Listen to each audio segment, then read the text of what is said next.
I like it. So, yeah, it's lovely to be here, lovely to see you, lovely to look at you and share the worship with you.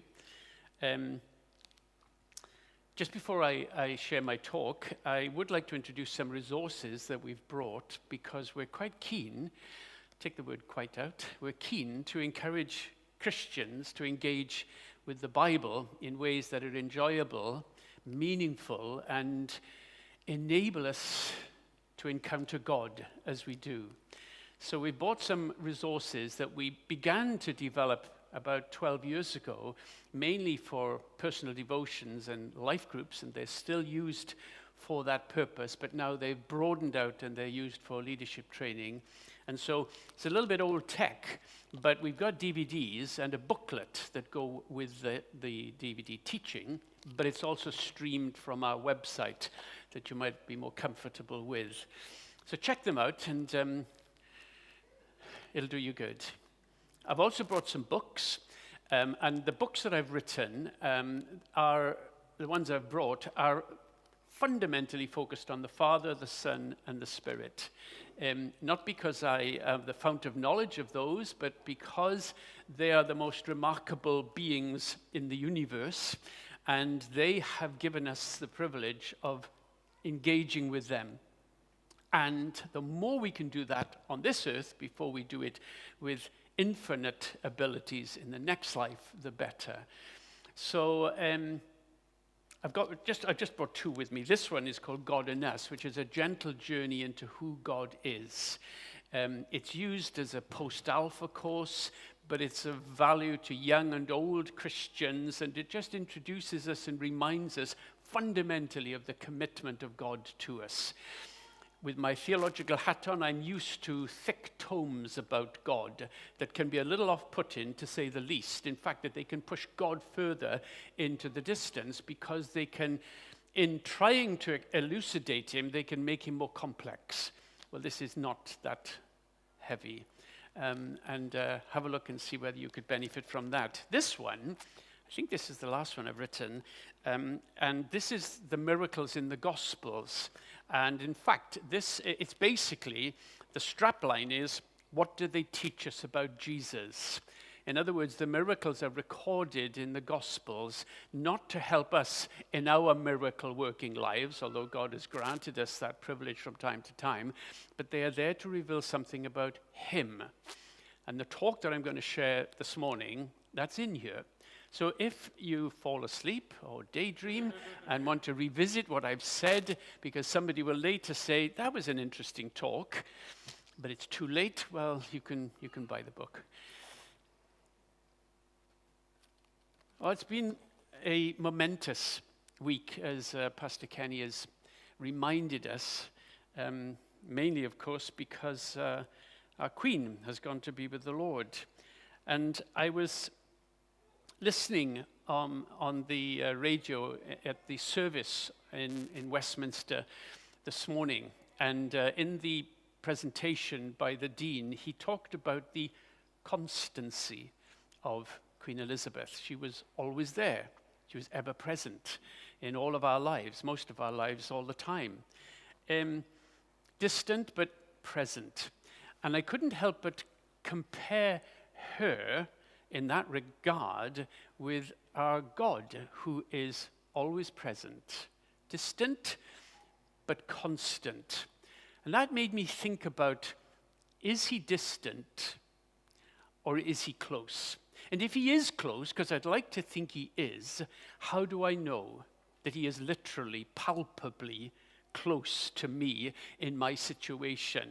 With our friends who are going to the Philippines in a few days' time, with the brother who's going into hospital, with all of us who are going into our lives in a different way this week. How do we actually know that God, who looks after the universe, has the time or the inclination to engage with us in a meaningful way that is personal and sensitive?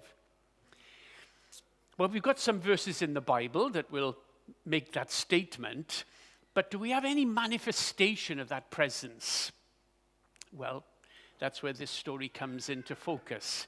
Because in the story, we're introduced to Jesus, who after all is God, who engages with two people and does it in such a way that we are brought face to face with the truth that the God of the universe is imminently, immediately engaging with us in our lives.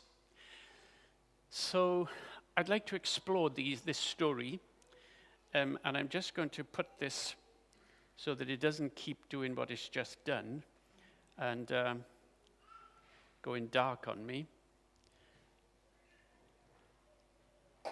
By the way, I wonder whether you have wondered why Jesus is referred to as the Son of God, the Son of God. Because he is clearly not the biological son of God the Father, because they're both timeless. They've always existed, so it's not as if one has been there a minute or longer than the other. And the Son is not inferior to the Father. It's not Father, Son, and Spirit. It's Father, Son, and Spirit. They are equal with one another. They are each God and together God. So why is he called the Son of God? Because it can be a little confusing and inevitably makes us think that God the Father is the most important, then it's Jesus. And that's so far from the truth. So why is he not called the brother of God, or God number two, or the cousin of God, something that would remind us that he is on the same level as God, Son of God?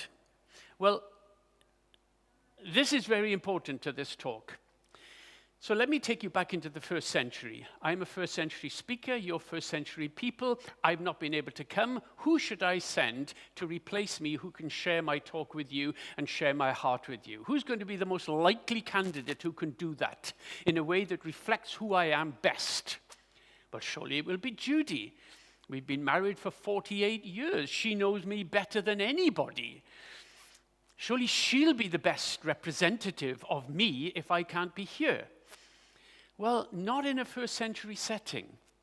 You see, in a first century setting, there's only one person who is going to achieve what I want to be achieved, that my heart and exactly that which I want to present is presented in its fullness. The only one person who can do that in a first century setting is our Son. That's why Jesus is referred to as the Son of God. He's not the Son of God before he's born in Bethlehem. He's the Son of God for those 33 years, and we still refer to him as that in that way. But never forget that the reason is because when we see the Son, we see the Father. Do you remember when Philip had a conversation with Jesus and he said, "Jesus, show us the Father"? And Jesus says, "Philip, for goodness sake," well, I'm sure he didn't say for goodness sake, but he said, "Philip, have I been with you for so long? You see me, you see the Father." So when we explore this really remarkable story of Jesus, who is going to do a wonderful thing for a father and a daughter, remind yourself that he is revealing to us the heart of God, who controls the universe, but who is also imminently involved in our lives. So let's go to the story. Now, as far as Matthew and Mark are concerned, Jesus has never done this before. Never. And he's done a lot of things. He's healed people. He's healed paralyzed people. He's healed lepers. And he's touched them in the process. Nobody's ever touched a leper, because if you are to touch a leper, you will be contaminated ceremonially. That's according to the book of Leviticus. So Jesus touches lepers, not to show that he's a rule breaker, but to at least remind us that no contamination ceremonial rules are going to stop him doing something that is important. He has the authority to do that which he wishes, and the lepers are healed. But he's never done this before. He's healed blind people. And nobody in the Old Testament is healed by God of blindness. You'd almost think it's too difficult to do. And as far as the Pharisees and the rabbis were concerned in the first century, they said it is too difficult to heal from blindness. It's impossible. In fact, they compared it with death. And they said, just as it's impossible to bring back somebody from death, so it's impossible to restore sight to people who are blind. But Jesus does it. In fact, Jesus heals more blind people than any other condition, as if to make the point That's what I can do. And he's cast out demons, and he's calmed a storm. But he's never done this before. Never. Until this particular day, when he brings back to life a 12-year-old little girl. Now, her father is a very important man in his community. It's a Jewish community, and the most important member of the Jewish community is the ruler of the synagogue, the one who administers all the activities of the synagogue, which run throughout the week. A man of power, a man of authority, a man of prowess, a man of presence. But in this situation, he has no power. His eyes are filled with tears because his little daughter, his only daughter, his 12-year-old daughter has died. He has no sight for the future, and his heart is filled with pain and grief. But he's asked Jesus for help because he believes that there's the possibility that Jesus might be able to do something. But it's a big ask because Jesus has never done this before. It's quite interesting that this man is called Jairus. We know that because Mark tells us. What you may not know is that Jairus, the word, it's a Hebrew word that's been transliterated into Greek. It means he's enlightened. He's seen.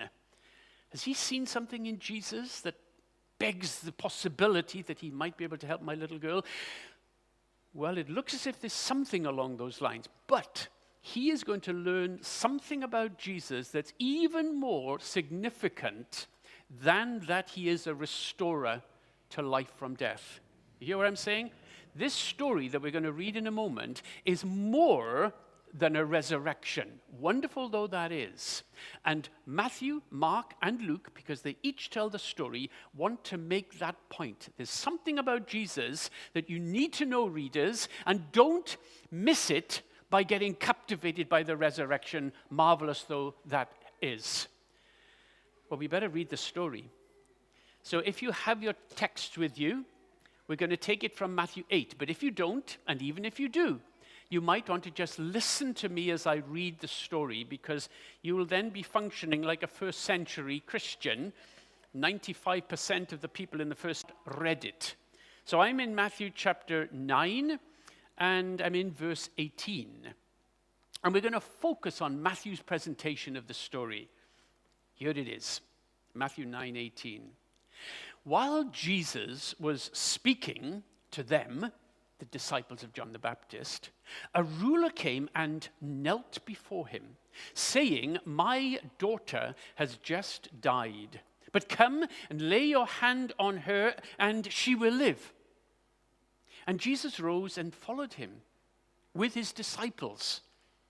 And behold, a woman who had suffered from a hemorrhage for 12 years came up behind him, touched the fringe of his garment, for she said to herself, "If I only touch his garment, I shall be made well." And Jesus turned and seeing her said, "Take heart, daughter, your faith has made you well." And instantly the woman was made well.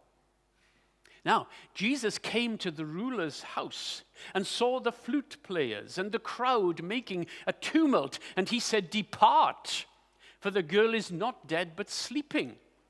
And they laughed at him.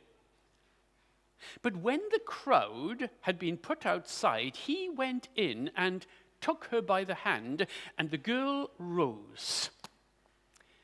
End of two stories, because Matthew, Mark, and Luke put both of these stories together. And if ever I'm asked to come back here, I promise that I will explore that other story, because they put them together for a purpose.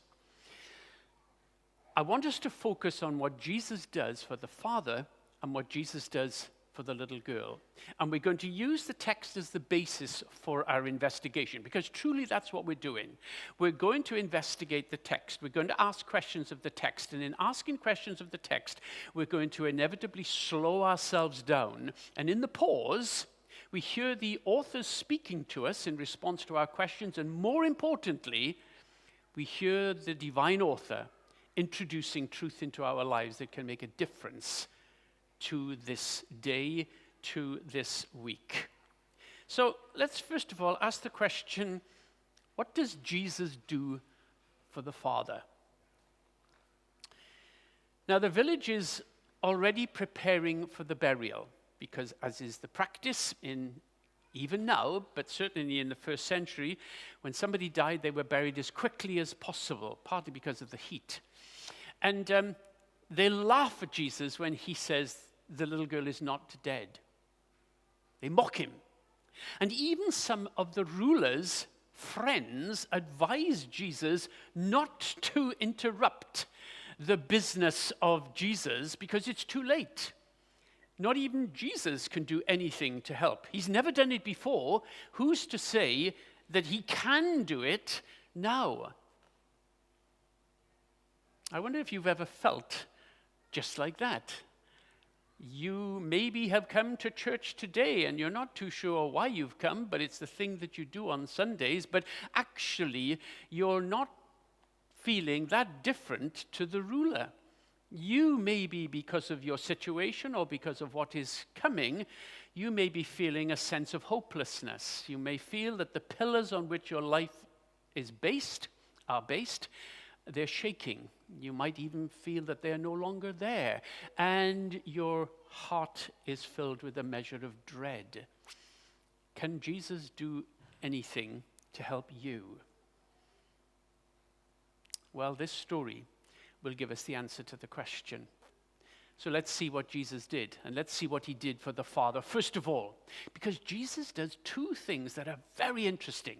And the first is so interesting, but it's something that we'll almost miss when we read it, which I did. Because the first thing that Jesus does for this man is this. Let me read it to you. Jesus followed him. Jesus followed him. Big deal. Well, it is a big deal. And I asked the question, why, Matthew, do you want me to know that Jesus follows the man? Because Mark doesn't tell me and Luke doesn't tell me. Why do I need to know that Jesus follows him? Well, think about it. Jesus never follows anybody. He never has, and he never will be recorded as following anybody in the Gospels. But on this occasion, he does. What generally happens is that people follow Jesus. The crowds follow Jesus. The disciples, as here, follow Jesus. The people that he just healed who were blind ask Jesus, can we follow you? The demonized who have been freed, they follow Jesus because he is worthy of that action on their part. But he never follows anybody. But he does on this occasion. Jesus, why do you do that? You've been teaching the disciples of John the Baptist who have lost their leader in brutal circumstances, and you're giving them hope and encouragement. That's really important for them and for you, Jesus. Why are you allowing that to be interrupted by the request of a man? Well, that demonstrates his compassion. But Jesus, I know that you could have clicked your fingers and that little girl could have come back to life. You could have just thought the thought, and the little girl could have been raised from the dead, and then you could have carried on your teaching. A flick of your eyebrows would have been sufficient. Why, Jesus, do you need to follow him to where he is to bring about this transformation in her life and significantly in his life as well? Why do you do that? What am I learning about Jesus from that action? Because I know that he could have done that and the resurrection would have happened, what am I being told by Matthew about Jesus' attitude towards this one man? Oh, by the way, maybe this is an unusual man. Maybe Jesus is only following him because, as I've said, he's the most important member of the community. He is the ruler of the Jewish synagogue. Maybe he merits the presence of Jesus. Maybe he deserves that Jesus should follow him and go to be with him. This is not a story about the merit of the man. This is a story about the remarkable unilateral determination of Jesus to demonstrate his commitment to people who need a touch from him. He willingly follows the man to where he is because he wants the man to know I'm with you in this. I could say, go back home, everything will be okay, just trust me. That would have been all right. But he says, no, I'm going to walk with you. I'm going to walk the journey with you because I want you to know that you're perfectly safe because, here it is, I'm in charge. In effect, Jesus says, I'm following you. I'm walking in your footsteps. You won't see me, but I've got your back. I'm there to do good. I'm there for a purpose, and you're going to benefit from it. But right now, just trust me, because I choose to follow you. Remarkable. Oh, there's more. Because Jesus, and it's Luke who tells me this, Jesus says something to the ruler. We don't know the words of the ruler to Jesus, but we do know the words of Jesus to the ruler. Let me tell you what he says. He says, Luke's words, don't fear, just believe, all will be well. Don't be afraid, just believe, everything will be fine. Why does he do that?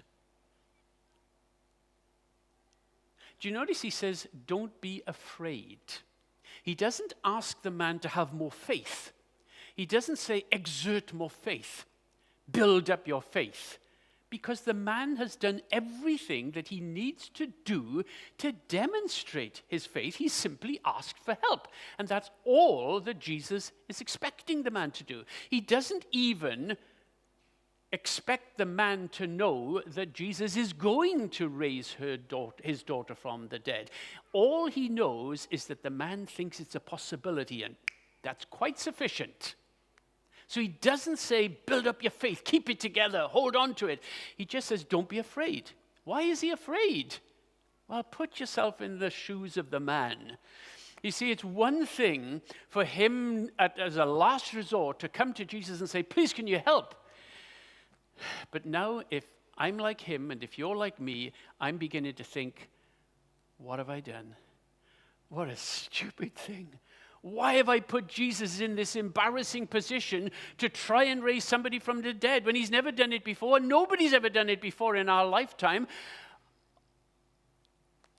And that hope is beginning to slide into dismal dread. He's fearful. His heart is beating, not with anticipation, but with the certainty that nothing is going to happen that's going to be any good. And he's beginning to feel anxious. And Jesus, because Jesus knows us better than we know ourselves, Jesus doesn't need to see the change in the visage of the man. Jesus knows what he's thinking. He says, okay, don't be frightened. Don't be fearful. I haven't told you I'm frightened. I know you. I know what you're like. I know you're a human person. I know who you are, Jairus. You're beginning to worry that what you've asked me to do can't be done, and you're beginning to feel hopeless. Don't worry. You remember what I've said? I'm following you, and I'm there to do you good. I'm in charge. Oh, but let's have a little look at the little girl, because Jesus manifests this same truth of personal commitment in a personal way as far as this little girl is concerned as well. What's the first thing that he does when he gets to the house? And Matthew makes a big deal about this because he mentions it twice. In fact, the resurrection of the little girl is hardly mentioned. It's almost given so few words that you forget that this is the most important part of the story. Before he gets to the resurrection, he says that Jesus removes the people from the room and the people remove themselves from the room. My question, and please, when you're reading the Gospels, ask questions of the text, because they're not intended to function as an encyclopedia, simply giving us factual information. They are there to begin a conversation with us. They want us to engage with them and explore the heart of them as writers and the heart of the divine author who speaks through them to us. So my question to Matthew is, Matthew, why are you telling me so much about Jesus' plea that people be removed from this house, from this room? Why does he do that? Well, think about it. Well, maybe people will restrict Jesus. Maybe that's what it is. We already know that a number of them laughed at Jesus when Jesus says this little girl is not dead, but she's just asleep. They mock him. They ridicule him. They have no faith that anything good is going to happen in this situation. And maybe that's going to restrict Jesus from doing what Jesus wants to do. Don't believe it. Nothing stops Jesus doing what Jesus wants to do. Absolutely nothing and no one, even the arch enemy of our souls, the devil. Jesus is God. He does whatever he wants to do. So it cannot be that they restrict him from doing what he wants to do. So why else does he do it then? Because other times when Jesus has healed people, it's been in the middle of crowds, and they've all had the opportunity to see the miracle, but not on this occasion. Well, maybe on this occasion, he needs some peace and quiet so that he can focus, so he can concentrate. He's not done this before. I can't believe that that's the truth, because Jesus is God. So I'm still wondering why he does it. So let me offer you a suggestion, and you decide whether you think this might be a possibility. In a first century funeral equivalent, the one thing you don't have, as contrasted with a British funeral, is silence. Certainly in a white Western context. In a first century Jewish context, you have tumult, you have noise, almost chaos. You have trumpets being blown, flutes being played, because you do not want silence. You have women in the main who will be crying, and you will sometimes have professional mourners who will come in to make sure that the level of pathos and sadness and tragedy is prominent. Jesus says, I want you all to leave. But Jesus, this is the way we do it. This is our tradition. This is the way we make the funeral very special. This is the way we honor the family. Jesus has a heart for the little girl because he knows what's going to happen.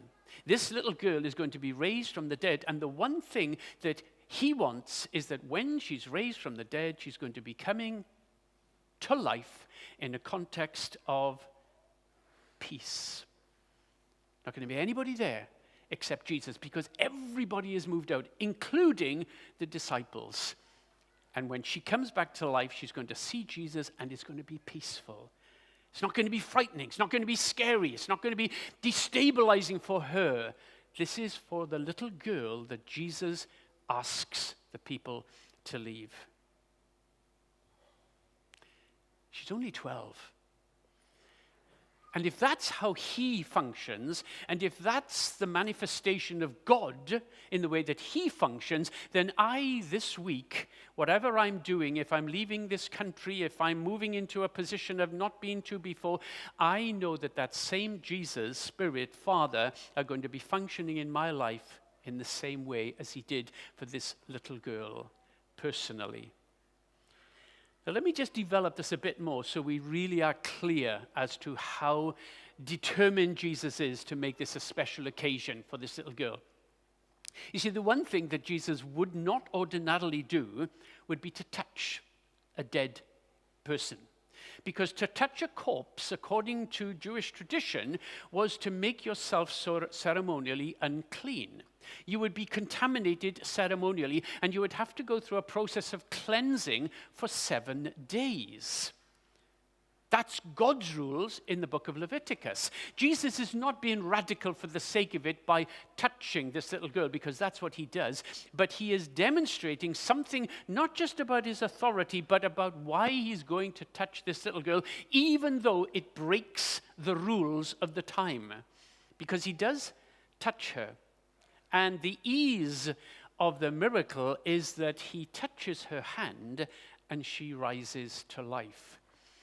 He takes her lifeless little fingers in his hand and she rises. And here's the point. He helps her to stand. Do you need to do that, Jesus? Of course I don't.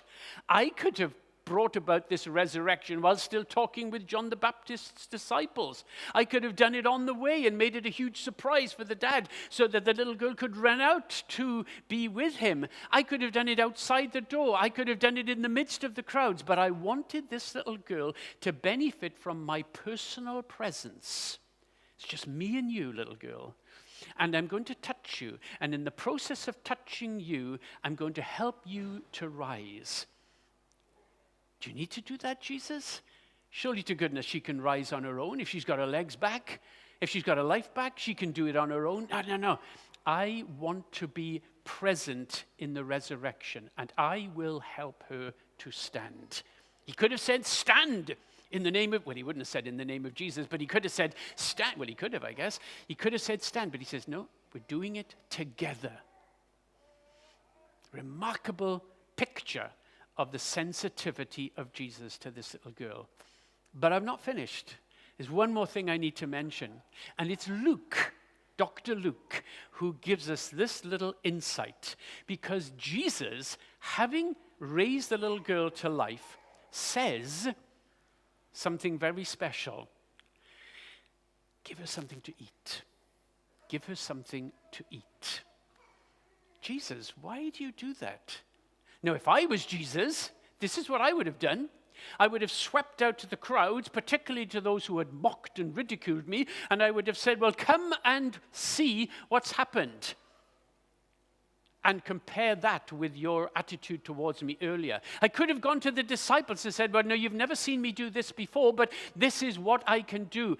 This is who I am. I am worthy of your following me. I am worthy of your worship. He could have spoken to the Father, but the first thing is you need to look after this little girl. She's only 12. She's going to be hungry, so give her something to eat. The personable immediacy, thoughtfulness of Jesus, the great resurrector of her life.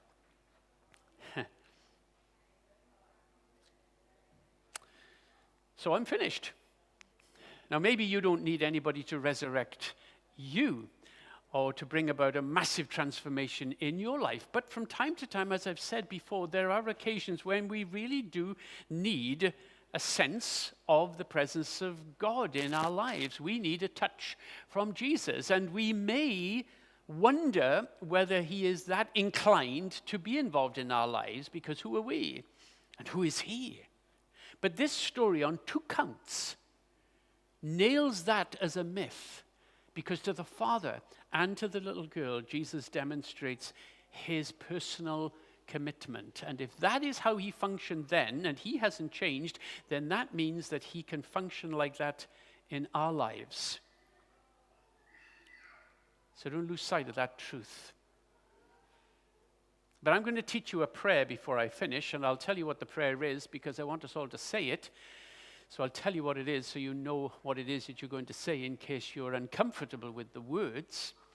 But I want to take advantage of the first thing that Matthew records in this story that Jesus does, which is that he follows the Father. Do you remember that? Doesn't need to follow him. Could have healed a little girl like that, but he says, I'm following you. I've got your back. I'm watching your footsteps. You can't see me, but I'm there. And because I'm there, you're safe. Because I'm there, you're safe. You're safe as you head back to the Philippines. You're safe as you head into school or to college or to university. You're safe as you go into your opticians or to the doctors or to the surgery. You're safe as you go into the office or the factory. You're safe in your street because I'm following you. And because I'm following you, I'm going to do you good. For this man, the resolution was exactly what he wanted, the resurrection of his daughter from the death. For us, it might be a different resolution. It might not actually be what we're asking for, but it will nevertheless be a manifestation of that which is right for us, because he is God and he's in charge. And here's our prayer. I'm safe because you're following me, so I'm safe. Okay, we're going to practice it first of all. I'll give it you once more before I ask you to say it out loud. I'm safe because you're following me, so I'm safe. Got it? Do you want to say it out loud with me if you can, if you want? Don't have to. Because we're going to say it properly to the Lord. This is just a practice. Just wait for that, which is announcing the prayer. I'm safe. I'm safe because you're following me, so I'm safe. Okay, we'll try it all the way. Here we go. I'm safe because you're following me, so I'm safe. Now we're going to say to the Lord, keep your eyes open if you want, close them. It's my tradition to close them. You can do what you like. So as I say it, you say it out loud with me, but I'm just going to preface those words with Lord. Lord, I'm safe because you're following me, so I'm safe. Lord, we would hardly dare believe the truth of the words that we are saying if it wasn't for the way that you, Jesus, manifested that truth in the lives of this father and this little girl. But we do believe that that's a precedent for the way that you will interact with us in our lives this day, this week. And we trust you. We trust you. We're safe. Thank you so much that you're following us.